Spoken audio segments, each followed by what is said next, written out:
யாரிடம் கூட்டு சேர்ந்தாலும் இன்றைக்கெல்லாம் சொல்கிறார்கள். ஒரு பெரிய பரபரப்பான செய்தியை சொன்னார்கள்.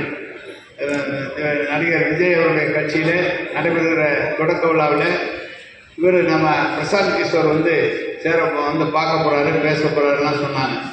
தயவுசெய்து என்னென்ன சொன்னவர்கிட்ட சொன்னேன், உள்ளூரில் விளப்பதாவர் அவர் அங்கே பிரசாந்த் கிஷோர் பீகாரில் கூட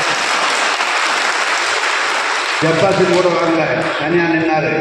அவர் இங்கே தொகுதி வகுப்பாளர் அது பெரிய எப்படி நாம் வெற்றி பெற போகிறோம் என்று சொல்கிறார் என்று சொன்னால் அது எந்த அளவுக்கு வெற்றி பெற முடியும் என்பதெல்லாம் நாம் தான் பார்த்துக்கொள்ள வேண்டும்.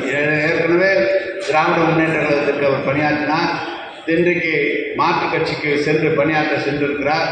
அனைத்தையும் காட்டிலும் நம்முடைய முதலமைச்சர் ஒன்றும் நம்ம தலைவரும் சும்மா இல்லை, அவருக்கு தெரியாத ஒன்றும் இல்லை, அனைத்தும் தெரியும் அவருக்கு. எனவே யாரை எப்படி எதிர்கொள்வது என்பது மாண்புமிகு தமிழக முதல்வர் நம்முடைய தலைவர் அவர்கள் நிச்சயமாக அதை எதிர்கொள்வார்.